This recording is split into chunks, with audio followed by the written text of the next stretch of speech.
जैन सभी को, मैं हूँ सब इंस्पेक्टर सीआरपी में और इस वीडियो के माध्यम से हम जानेंगे कि मेरे मेरे साथ 33,000 रुपये का फ्रॉड कैसे हुआ है।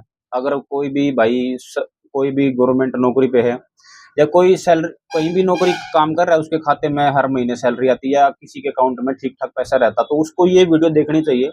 कैसे आज के समय में आपके दोस्त जो पैसे भेजते हैं वो सेफ है या नहीं है, पूरी डिटेल में बात करूंगा मैं। कैसे अकाउंट फ्रीज हो जाता है, पैसा होल्ड हो जाता है। मैंने मैं जब नौकरी लगा तो मेरे पास एसबीआई अकाउंट का एक सैलरी अकाउंट था। वो मतलब एसबीआई का अकाउंट था मेरे पास, तो उसमें सैलरी आना स्टार्ट हुई। जितनी भी ट्रांज़ैक्शन वगैरह थी, मैं एक एसबीआई के अकाउंट से ही करता रहा। सारी जितनी भी है 2,000 5,000 रुपए, 10-5 रुपए, अगर मेरे को इवन कहीं किराना स्टोर पे जाके कोई सामान लेना था, तो भी मैं छोटी से छोटी ट्रांज़ैक्शन उससे करता था, ठीक है। एक दिन क्या हुआ कि मैं छुट्टी गया हुआ था गाँव। वहाँ क्या रहता है कि एक दोस्त बोलता है कि भाई साहब आप मतलब वो दे दो, मैं आपके अकाउंट में 33,000 रुपए डाल देता हूँ, मेरे पास एटीएम नहीं है, आप एटीएम से निकलवा के मेरे को कैश दे दो। मैं बोला ठीक है, मैंने कहा उससे ठीक है, आप कर दो ये काम। मैंने उसको मैंने उसको कैश निकाल के दे दिया। और फिर होता क्या है कि 1 हफ्ते के बाद मेरे को पता लगता है वो पैसा होल्ड हो गया है, होल्ड हो चुका है। मैंने बैंक से पूछा कि ये ऐसा-ऐसा क्यों हुआ? उन्होंने मेरे पास मेल भेज दिया, मेल और कॉन्टैक्ट नंबर भेज दिया कि आपका अकाउंट है, इसलिए साइबर क्राइम यूपी से केस हुआ है, इसीलिए मैं हमने आपका अकाउंट अकाउंट में 33,000 रुपए होल्ड कर दिया गया है। मैंने यूपी संपर्क किया कि सर, क्राइम ब्रांच थी थाने में, वहाँ पे संपर्क किया, उन्होंने मेल वगैरह दी। मैं सर ऐसे-ऐसे क्यों हुआ है? उन्होंने बोला कि डायरेक्ट फ्रॉड के खाते में जो फ्रॉड कर रहा है उसके खाते से आपके अकाउंट में आया है। मैं बोला सर, मैंने कहा उससे सर मैंने तो ऐसा कोई फ्रॉड किया नहीं है। उन्होंने मेरे को समझाया कि आपने कोई फ्रॉड नहीं किया है, आपके दोस्त ने भी कोई फ्रॉड नहीं किया है। लेकिन क्या होता है जब भी साइबर क्राइम या किसी पे केस रहता है, तो जो पैसा आता है कहीं से, for example 1 number, 2 number, 3 number, 4 number, वो कहीं भी जाए, जहाँ-जहाँ से वो को अमाउंट गुज़रता है, उसमें वो पैसा होल्ड कर दिया जाता है और इवन बहुत से अकाउंट फ्रीज़ कर दिए जाते हैं, मतलब उन अकाउंट से आप लेन-देन कर नहीं सकते। मैंने उससे कहा कि सर अभी क्या कर सकते हैं हम? क्या इस प्रॉब्लम्स को कैसे सॉल्व कर सकते हैं? उन्होंने बोला कि आप हमारे पास जो जिसके साथ फ्रॉड हुआ उसके उसके अकाउंट में 33,000 रुपए डाल दो और एक अंडरटेकिंग एप्लीकेशन लिख के हमारे पास भेज दो। हम आपका केस ठीक हो जाएगा। ये केस कोई ऐसा नहीं कि आपको जेल होगी या कुछ और होगा, नहीं, ये नॉर्मल चीज़ रहती है। लेकिन आपका अकाउंट इस पे अफ़ेक्ट रहता है, आपका अकाउंट फ्रीज़ भी हो सकता है, होल्ड भी हो सकता है। मैंने उन्हें बोला कि सर मैं आपको कैसे मैं आपको कैसे मानूँ कि हाँ भई आप ही हो? हालाँकि बैंक ने मेरे को दे दिया था, वेरिफ़ाइड है वो आदमी जिसे ना बैंक ने नंबर दिया है। फिर भी मैंने बोला कि सर आप मेरे काम करो, सम्मन भेज दो मेरे घर पे, मैं आ जाऊँगा। उन्होंने सम्मन भेज दिए, अब मैं जाऊँगा यूपी। तो ये चीज़ें मैं क्यों बता रहा हूँ आपको? ये चीज़ें मैं इसलिए बता रहा हूँ ताकि आप लोग अवेयर हो सको, आपका जो बहुत मेहनत का पैसा है उसको सेफ रख सको। अब ये चीज़ें होने से कैसे बचा सकते हो आप आपके अकाउंट में? अब सुनो, अब मैंने जो पैसा दिया था, वो मैं सब पैसा दूँगा। 33,000 रुपए तो मैंने उनको भेज दिया है। अब मैंने वहाँ पे सिग्नेचर करके आने हैं। फिर वो जो साइबर क्राइम थाना है, वो बैंक के पास भेजेगा कि इस आदमी ने हमारे पास पैसे पे कर दिए हैं, वो बैंक के पास भेजेगा। फिर मेरे 33,000 रुपए अनहोल्ड होंगे। मतलब अगर मैं वहाँ नहीं जाता तो इस टाइम पे मेरे 66,000 रुपए नहीं है मेरे पास, मतलब मैं मेरी तरफ से वो 66,000 रुपए चले गए। मैंने एक दोस्त पे भरोसा कर लिया, उसने उसके पैसे मेरे अकाउंट में डाल दिए क्योंकि मेरा सैलरी अकाउंट है। सैलरी अकाउंट गवर्नमेंट की नज़रों में रहते हैं, जो भी गवर्नमेंट सर्वेंट है या कोई भी ठीक-ठाक जिनकी सैलरी आती है अकाउंट में या जिनके अकाउंट में हमेशा पैसा रहता है, टैक्स पेयर है खासकर, उनकी नज़र गवर्नमेंट उनके खाते पे गवर्नमेंट की नज़र हमेशा रहती है। तो आप इन चीज़ों से कैसे बच सकते हो? पहला और एक चीज़ बता देता हूँ मैं आपको, मैंने 1 हफ्ते का social media and cyber security का कोर्स कर रखा है बैंगलोर से। तो इसलिए मैं आपको अच्छी तरीके से थोड़ा बता रहा हूँ ताकि आप सेफ हो सको।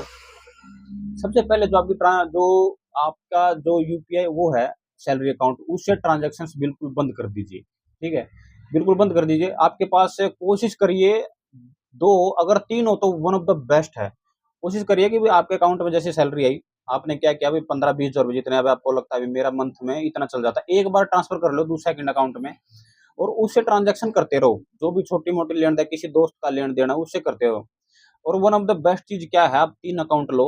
सबसे पहले सैलरी अकाउंट से उसमें डाल लो 1 महीने का खर्चा 15-20 हज़ार रुपए जितना भी है। फिर 4,000 रुपए थर्ड में डाल लो कि भई हाँ भई 1 हफ्ते के लिए मैं इतना-इतना चल जाता है। फिर 3,000 4,000 रुपए फिर थर्ड में डाल लो। पहला स्टेप ये है कि आप इस चीज़ से बच सकते हो, क्योंकि जब भी आप किसी यार दोस्त से ट्रांज़ैक्शन करो तो उसको बोलो कि भई मैं नहीं, अवॉइड करो। मैक्सिमम से मैक्सिमम अवॉइड करो ताकि आपका पैसा सेफ रहे। बहुत ज़्यादा सेफ रहेगा आपका पैसा अगर आप ये करोगे।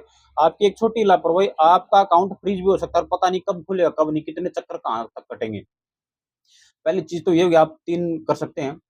किसी भी दो वैसे दो इसी ऐसे आदमी के साथ ट्रांज़ैक्शन मत करिए, जो आपको थोड़ा बहुत शक है, आप उसे जानते नहीं, ऐप रिचार्ज जो भी है, अनजान आदमी के साथ कभी भी पैसा लेन-देन नहीं करना है, खासकर यूपीआई में, कैश में करिए।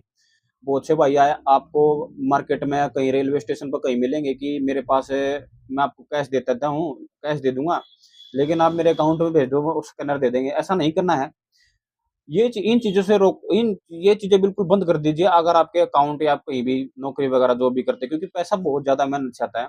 अब तीसरी बात मैं ये करता हूँ, आपका जो व्हाट्सएप है उस पे 2 स्टेप वेरिफिकेशन लगा के रखें और जितने भी कहीं बहुत से आप अनवांटेड ग्रुप है जिनकी कोई ज़रूरत नहीं है, उनको डिलीट कर दीजिए। क्योंकि बहुत ज़्यादा ऐसे ग्रुप रहते हैं कि आपकी डिटेल आपका नंबर से ही आपको आराम से निकाल लेंगे, आपको पता नहीं लगेगा। टू स्टेप वेरिफिकेशन व्हाट्सएप पर लगा के रखिए। जहाँ भी कौन जैसे Facebook, Instagram, two step verification लगा के रखें। समय-समय पे उनको अपडेट करते रहें। आपको पता नहीं है कि कौन-सी लिंक इस पे क्या खुलेगा, तो उस लिंक को कभी कभी भी टच मत करिए।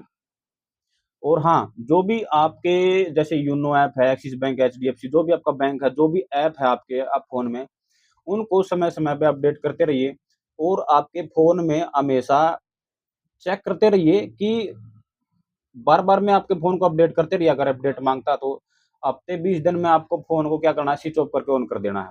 और सबसे बड़ी बात, जब आप रात को सोते हो तो नेट को हमेशा बंद करके सोना है। जब भी आपको ज़रूरत नहीं है नेट की, एक बार बंद कर दीजिए फिर ऑन कर लेना। अगर ये चीज़ें आप फ़ॉलो करोगे और किसी भी आदमी को अपनी एटीएम जैसे कोई भी डॉक्यूमेंट, ऐसा डॉक्यूमेंट कहीं भी सोशल मीडिया पे शेयर नहीं करना है। अगर कोई फ़ोटो आप शेयर करते हो तो कोशिश करिए भई उनके आस-पास ऐसी कोई चीज़ तो नहीं है कि तो आपकी जो पर्सनल प्राइवेसी से संबंध रखती तो। अगर आप ऐसी ये स्टेप फ़ॉलो करोगे, आपका अकाउंट फ्रीज़ होने से बच सकता है और आपकी जो मेहनत की कमाई वो भी बच सकती है। मेरे 66,000 रुपए गए हैं, इसलिए मैंने सोचा कि आप लोगों को भी अवेयर कर लेना चाहिए। ये चीज़ें फ़ौज में अक्सर हो जाती हैं। और कभी भी आपके पास पैसा आता है, फॉर एग्ज़ाम्पल किसी ने 10,000 रुपए भेज दिया, आपके पास कॉल आएगा कि वो बोलेगा कि मैंने आपके अकाउंट में गलती से पैसा भेज दिया है, मेरी लड़की की शादी है, ये है, वो बहुत ही बहाने बनाएगा।